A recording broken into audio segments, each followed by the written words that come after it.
All must find peace with the mandate of heaven. But for Huang Zhaowu to defy fate is better than to submit. Actually, I'm going to put my camera on. Let's go! Let's go! Witness my might. I come with Shen Nong's chosen, Yan Fei Feng. The western pillar that holds the heavens. Holy moly. An epic all-new campaign. Huang Zhaowu has destroyed the first of the 4 pillars, threatening all of reality. He cannot be allowed to destroy the others. We must hurry. Okay, awaken your destiny. I would love to. How can we defeat a god?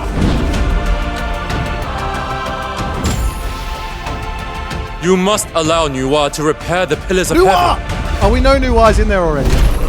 I will drive you from this place. Bow to your new emperor. Holy moly. Immortal Pillars? Pre-order now? When? Wait. But wait, was that a release date? Was that a release date? Hello? When's the... Available on March the 4th. March the 4th. Let's go. March the 4th. When's March the 4th? March the 4th. Tuesday. Holy moly. What a time to be alive.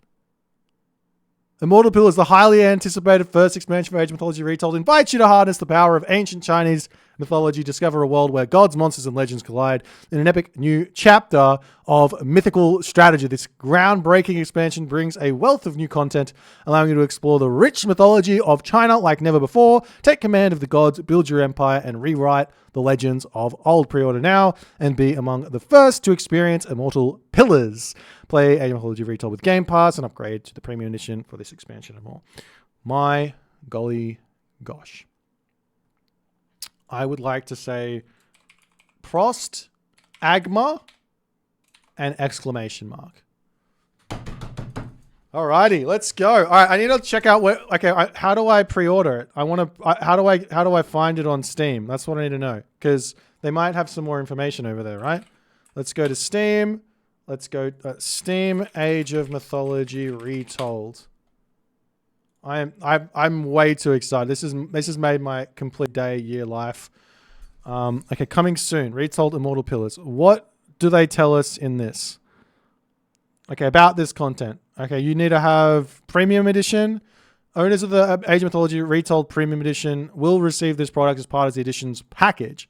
It is going to cost $25 to Australian there to pay. I'm sure it's going to be less for the American dollars and everyone else because Australian dollar is not so good.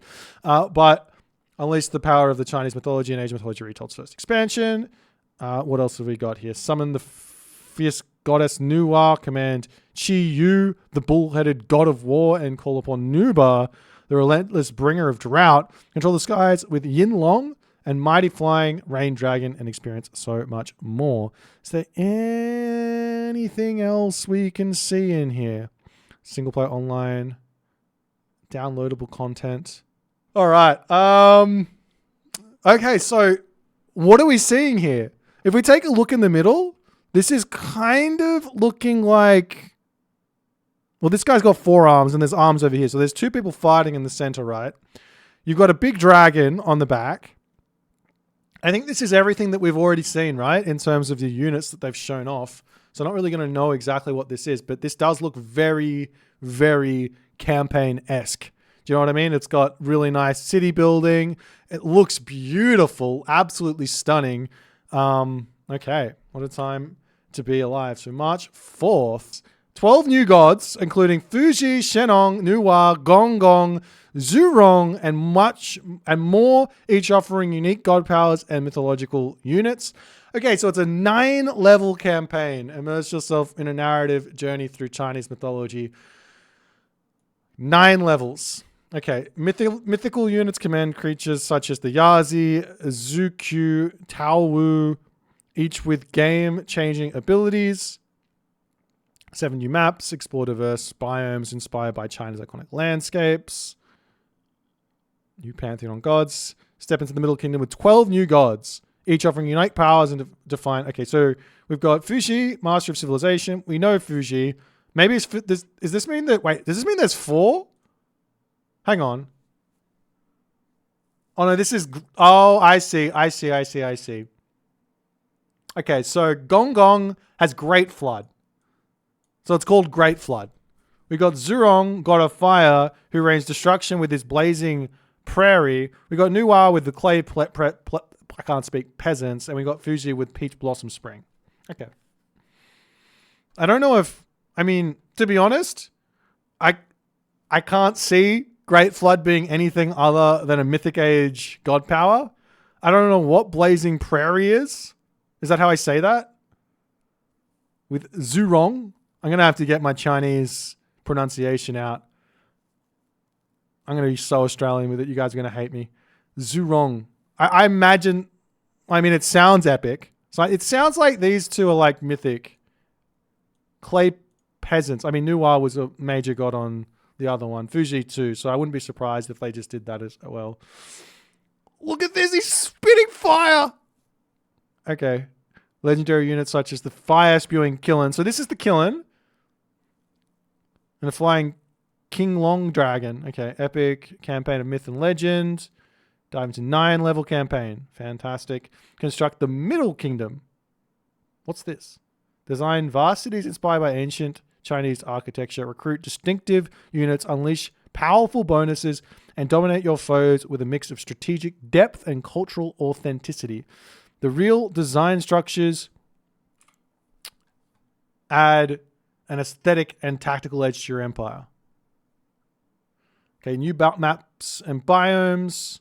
Battle across 7 stunning new maps and capture the beauty of Chinese landscape. Explore the Bamboo Grove. Journey along Silk Road. Conquer the legendary Great Wall. Sick. An expansion unlike no other.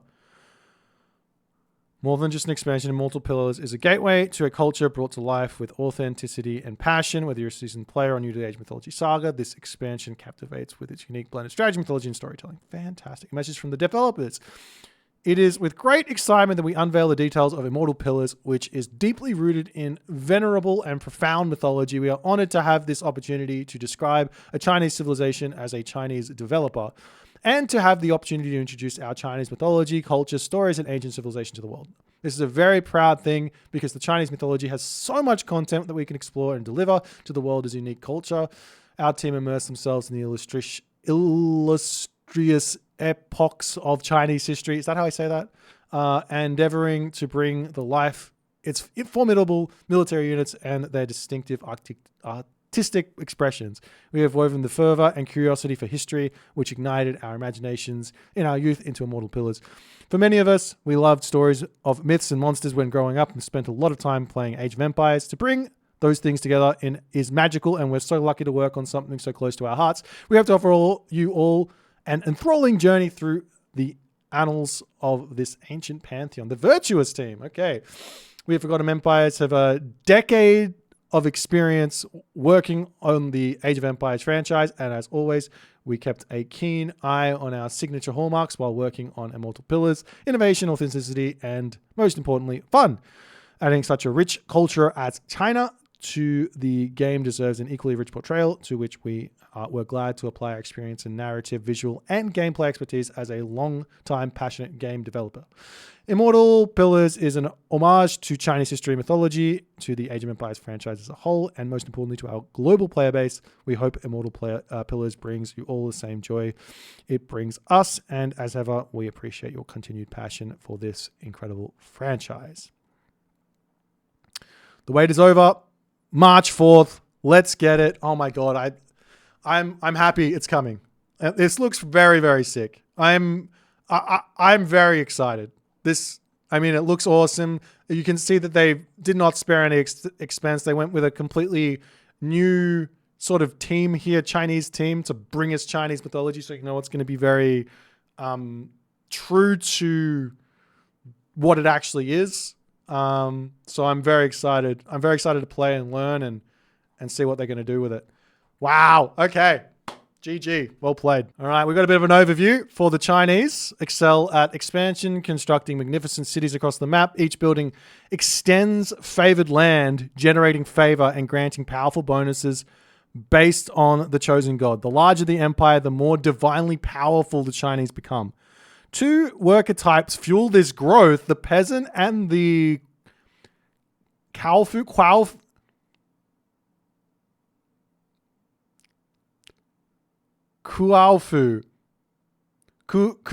Oh man.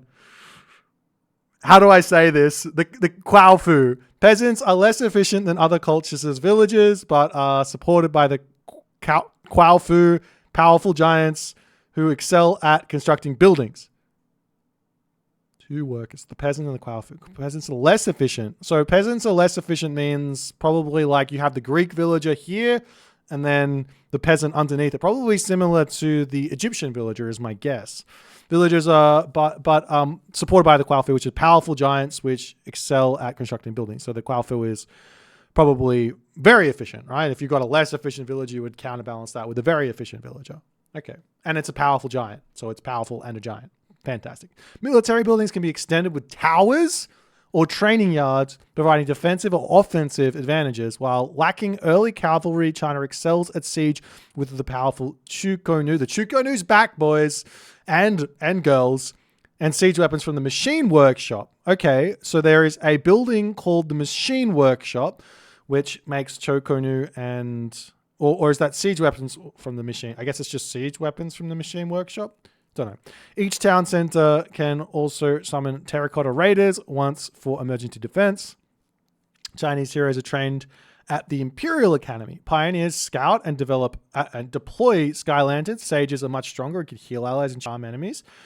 At the peak are legendary demigod heroes unique to each god who possess devastating abilities. Sick. So you have like some Greek style heroes. You've also got scouts. Wait, are these heroes as well? Is the pioneer scout? Is that a scout or is that a hero? Sages, I guess it's a hero, right? Sages, obviously that's a hero, right? So you get... Well, I'm actually not sure. Okay. So you get the major gods. You got Fuji, you got Nuwa, you got Shenong. Fuji is one of the three divine sovereigns in ancient Chinese mythology. His kingdom is centered on in the modern day Renzu Temple, where he is still celebrating today. Focus, human soldiers and heroes. God power, the Peach Blossom Spring. Target a location to create the Peach Blossom Spring, whose resource stockpile grows over time. The Peach Blossom Spring's resources are gathered very quickly, but its stockpile stops growing once a villager starts gathering from it. God blessing, yin and yang. Fuji, spelling. Come on, guys. Ashley, no, I'm just kidding. Fuji grants alternating bonuses which swap every 4 minutes. Yin, peasants and Quaofus gather 10% faster. Yang, human soldiers and siege weapons 10% damage. Wow, that's actually really cool. Like if you think about this, like from the what already exists. You've basically got this on steroids kind of with Loki, right? Where they get the 20% bonus damage or whatever. This is just 10% damage across the board, which is really, really nice. But you only get it for 4 minutes. And then you go back to getting economy. So being aware of this, that's kind of insane. That's going to be really, really challenging, I think. Or people are just going to ignore it and just be like, why did I win that? Why did I lose that? I don't know. Okay, on favored land, buildings research 300% faster, and military camp machine workshops, gains access to Nezha in the classical age, an additional legendary hero that gets stronger each age. Every hero gets stronger each age. What does that mean? Okay, Nuwa, the primary Chinese goddess known for molding humans by hand from yellow clay. This achievement earned her the title the Great Mother of Humans. Focus, peasants, Quaofus, and defense. God power creation. Target a location to create a number of clay peasants that last for a couple of minutes. Spawns more peasants in later ages. God blessing. Creators Allspice. Nuwa reduces peasants' cost and improves building hit points as you earn favor. On favored land, foundations automatically construct. Wait, what? Okay, so I'm guessing... I'm not sure what on favored land... I'm not really 100% sure what favored land means. I guess we'll have to find out when this comes in. But I guess if you're in this area and you put a building down, it's just going to build itself. Building spread, favored land, +1 range further, and cavalry, 10% hit points. Okay, so there is cavalry for the Chinese somewhere. Okay. Maybe it's like Gaia's Lush. Yes, it's probably like Gaia's Lush. That kind of makes some sense. Like you build a building and then it kind of expands out or something like that. All right. Shenong is also known as the Divine Farmer or the Divine Husbandman. He's a husbandman. He taught humans agriculture, invented agricultural tools, discovered the use of medicine, herbs, and tea, and contributed to the domestication of plants and animals. Farming, myth units, and healing. Prosperous seeds. Target 2 farms to sow the seeds of prosperity. They will produce food faster, heal nearby villages, and make friendly units on them invisible. What? That's kind of insane. What does invisible mean? Does that just mean obviously it means you can't see them, but okay. We'll have to wait and see. That's wild. Okay, but so it makes them produce faster. Okay, I want to say something, but I don't know what to say because I don't know what this means. I guess if you have the 2 farms, you cast the god power. Okay. And you get more food from it. That's as much as I've got from this. Okay. God blessing, gifts to the beast. Shenong summons myth units from the next age at your temple for free. What? Shenong summons myth units from your next age. Your next age, as in if you're in the archaic age, you get it in the classical age. If you're in the classical age, you get it in the heroic age. What? How do you know? I guess it's like Loki. In that it's just random. You get access to all the myth units. That's wild. From the next age. So if you're in the classical age, you get a heroic age myth unit. Maybe I'm reading that wrong. Okay. On favored land, myth units recover 5 hit points per second. Myth units. Okay, so this is kind of like the Dryad, the Hesperids tree, right? If you're close to the Hesperids tree, you're just getting HP back a ton. I wonder if maybe there's some really, really huge defensive myth units that you can just kind of plop there and they still never die. Okay, farms are available in the archaic age and build instantly. Sheesh! Plow, irrigation, and flood control research instantly for free? Okay, obviously they want you to build farms. Guys, for everyone out there that really doesn't like expansion, they don't like really moving their villages out onto the map, I got the god for you. We got Shenong sitting right here, and he is ready to make you farm. We've got English from Age of Empires 4 at home. It's here. This is a chemo's here. That's hilarious. Okay, Mighty God Spotlight. Chi Yu. Oh, this is the guy you see in the trailer, right? Focus, military, and looting. Myth unit Yazi. God power, lightning, weapons. Flame weapons, anyone? Does anyone see something here? Flaming weapons, lightning weapons. Are we seeing a little... Target a location to conduct lightning into the weapons of all your human soldiers and ships, granting their attacks a chance to stun enemies. Ooh. So it's kind of like a mix between flaming weapons and frost. Let's go. Okay. Rushu or Rushou. I'm going to go with Rushou. I can't say. I'm sorry. I'm sorry. Any Chinese person watching this. I know I don't care about the Greek pronunciation or the Egyptian pronunciation or the Nordic pronunciation, but you guys, I'm sorry. I'll do my best to get better. God of Gold and Autumn. Focus, infantry and trade. Myth unit, Baihu. God power, Fey beasts. Targets a location to spawn poisonous Fey beasts that spread infection to enemies. All right, we got Zhu Rong, God of Fire and Summer, myth units and farming. We got Zhu Q as the myth unit. And God Power, Blazing Prairie. Target a location to open the heavens and set the world on fire. Everything will burn? Are you kidding me? I think that sounds insane. Literally everything burns.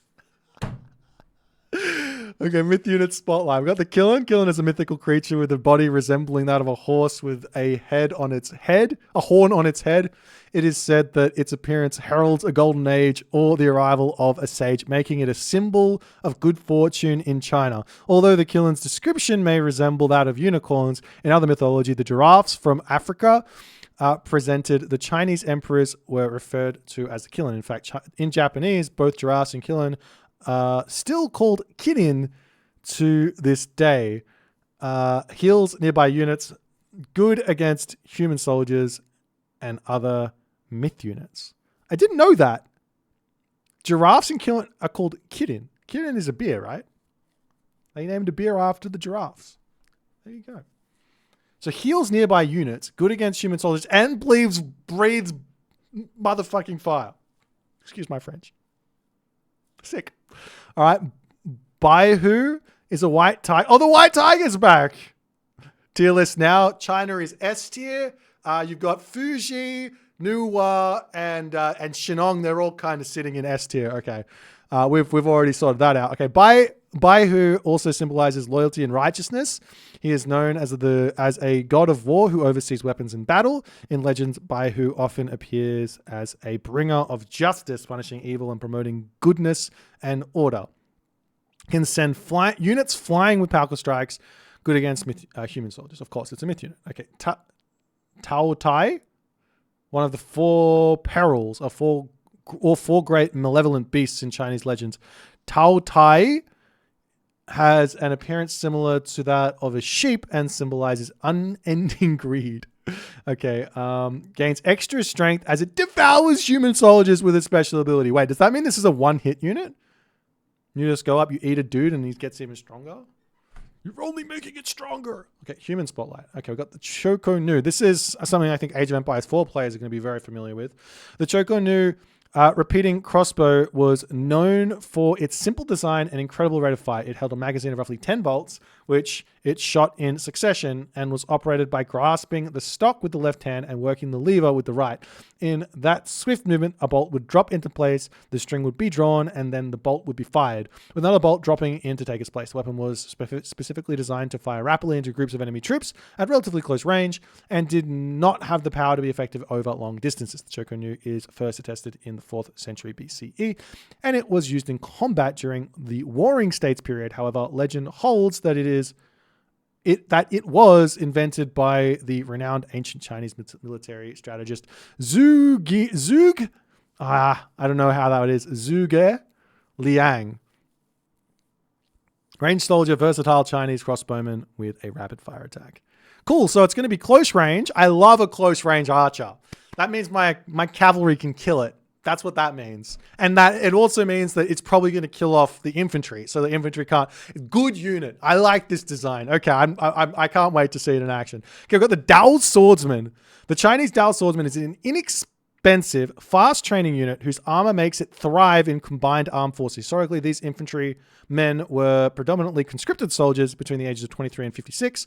Chinese armies were famous for their size. Commanders could swiftly mobilize and logistically support vast numbers of men to carry out military campaigns. On one occasion, Wang Mang levied 300,000 men to suppress a rebellion against his new regime in 9 CE. And the Chinese also deployed several 100,000 infantrymen alongside 50,000 cavalrymen against the Xiongnu. I don't even know that. I don't know. In 119 BCE. Slow but durable Chinese infantry, decent versus everything. Decent versus everything. Okay, but it's slow. But it's decent versus everything. So effectively, think about this unit like, yes, like a berserk, or I guess a fanatic, or maybe a myrmidon, but obviously it's inexpensive, so probably more like a berserk, right? But a slow berserk. Okay, so now we've got the tiger cavalry. The tiger cavalry, sometimes also called tiger leopard cavalry, were the most formidable cavalry unit during the Three Kingdoms period in China and the years of strife leading up to it. The unit was established by the powerful warlord Cao Cao, whose son would later go on to establish the Wei Kingdom. I'm not going to butcher that again. Selected the best warriors from his family and his most loyal subordinates to form this elite unit. The Thai cavalry served not only as bodyguards and shock troopers in battle, but also as special forces for long-range raids. When required, these troops could dismount and operate as elite infantry, particularly in roles such as bodyguards and during siege warfare. Elite, heavily armored cavalry who dismounts and fights on when felled. Okay, so this unit will be able to continue. So this unit is 2 units in one. This unit is 2 units in one, right? So you fight, you die, and then you're a cavalry unit, but you're also an infantry unit. So you need the infantry to kill him, and then you need the archer to kill the next him. Jeepers, this sounds very, very strong. Okay, Wander Age. Chinese unique building. Each pantheon in age mythology retold is the ability to construct one unique building. It's wonder of the world. Wonders are expensive, take a long time to build. We all know this, right? This looks sick. Favor +1 favor per second. God powers, that's the same. Myth units, that's the same. That's the same. Okay, so you get this cool wonder. I imagine these are all different per the Chinese. Like everyone else has got a different wonder. I wonder who's. I guess this is probably. If I had to take a guess, I would say this is Shenong's. If I had to take a guess, I don't know. Well, that's all she wrote. This has got me even more excited. This has got so much stuff. Okay, let me know what you guys are thinking, what you guys feel. This is very, very exciting. That's a lot of information to digest and be excited. We've got 1 month and it's out. I'm excited. Let's come have some fun.